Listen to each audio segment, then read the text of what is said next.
We heard something scary at the gas station. Yep.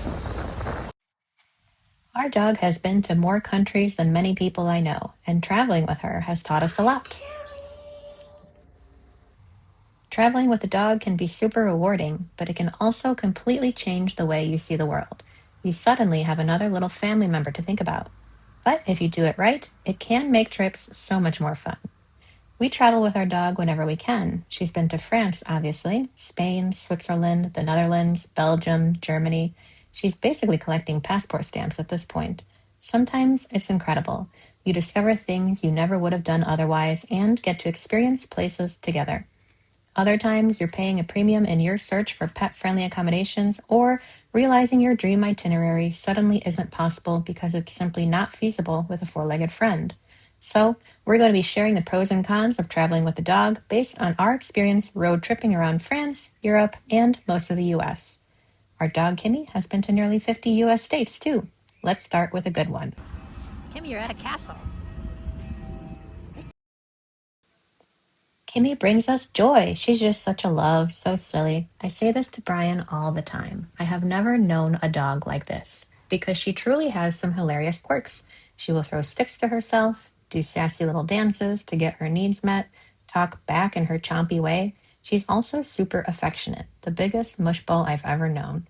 Sometimes it even seems like she's having a good time, like when she's zooming around a new place for the first time. She's 8 now, so those zoomies are truly precious moments these days. Kimmy is the priority when it comes to what we do. If she's coming along on an adventure, we may not be able to hit everything on our list, like a new art museum or a restaurant without an outdoor patio. Now, some restaurants, especially in the US, don't even want dogs on the patio.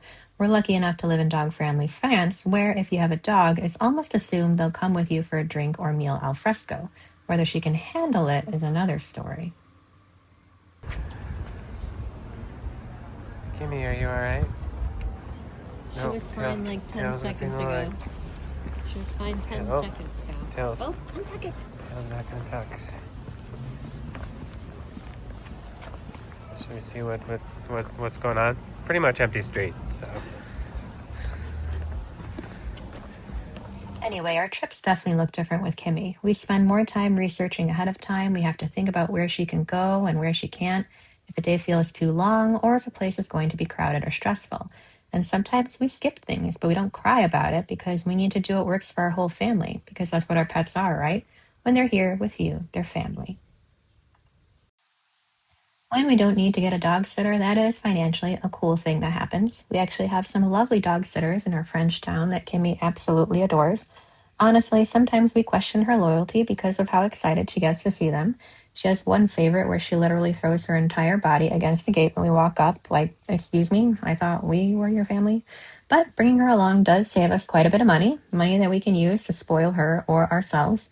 Dog sitters are way cheaper to come by in France compared to the US, by the way, but even then, those costs add up fast, especially if you're taking longer trips as we do or traveling often as we do. Some places just don't allow pets, especially hotels, and even places that do allow pets often come with extra pet fees, both daily and one time, that eat into that money we were saving on sitters. How was that walk, Kimmy? Did you like it? Did you have a good walk? And then there are the places that say they're pet friendly, but afterwards seem a little less enthusiastic. French Airbnb hosts are the worst about complaining about dog hair, by the way, cleaning fees and all. This is one of our favorite perks. Maybe we're completely projecting human emotions onto a dog here, but it really does feel like she likes seeing new places, usually. Kimmy! Go! Kimmy not interested?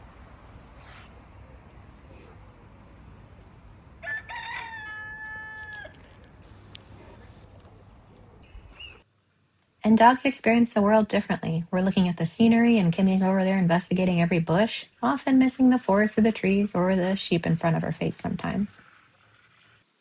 I'm talking about the guilt trip. If we're able to, and we're on a 3-week road trip through the Netherlands or something, we might leave her behind for a few hours to have a date night or tick off some activity that we know she'd hate.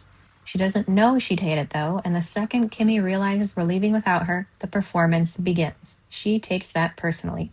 until I tell her to go to her bed, which is a signal that a special treat is coming, and she basically shoos me out the door.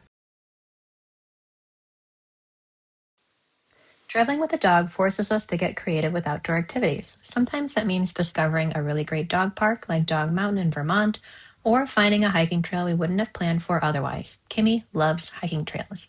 Other times it's just stumbling inside a cafe or restaurant with a terrace or pet shop where she's welcome because the proprietors gave us the eyes and giving her the time of her life, even when it's not ideal for us. She was very bad in there. She wanted to eat all the pig feet. Look how pleased. Yeah. Give me you good girl. Like, nope. And I mean that very literally, although her mental state is often questionable too. There's a whole bag of stuff that comes with her every time we travel. Food, treats, bowls, towels, wipes. It basically feels like we're packing for a small child who also happens to shed. Do little kids shed? I don't know. Then there's her setup in the car. Her bed has to be just right, and if it's not, she will let us know by panting in Brian's ear. So instead of just throwing a bag in the trunk and going, there's a whole pre-trip operation just for Kimmy, our passenger princess. One of the biggest perks is that we don't have to plan around finding a dog sitter or coordinating around anyone else's schedule. If we want to go, we can just go. That's basically how our trip to the Netherlands happened. It wasn't some huge months in advance plan. We had a window of time, looked at each other, and thought, why not? Spring is springing, and I want to see tulips. Of course, there's still some planning involved because we're traveling with Kimmy, but it removes a huge barrier. We're not waiting on anyone else's availability, we're not checking in with sitters. So, if the weather looks good, or we just feel like getting out of town, we can turn it into a road trip pretty quickly after renting a car and nailing those dog friendly accommodations, of course. It makes travel feel a lot more flexible. It makes our experiences feel a little more spontaneous. We're not really taking trains, planes, or buses with her. Road trips are pretty much the only thing she handles comfortably, so that already limits how we travel. But even then, she's a little sensitive. She gets freaked out by a lot of things: leaves blowing in the wind, her own shadow, loud noises, roofers working on buildings, live music in a square. Basically, anything that suddenly appears or makes a sound she wasn't expecting, she does not like it. So, even when we do bring her along, part of the trip becomes managing her comfort level. We're paying attention to how busy a place is, how loud it might be, whether it's too overwhelming for her, and adjusting plans in real time. It means we're not just traveling for us, we're also kind of reading the environment through her stress level, too. It's worth it, I think. She's the baby. When we can bring her, we do. We're not sticking her on unnecessary flights, airplanes, or putting her in situations that freak her out just because it's convenient. Looking the opposite direction. Give me the sheep behind you. There you go. All in all, traveling with Kimmy has definitely changed the way we move through the world. We don't really think of it as sacrificing too much.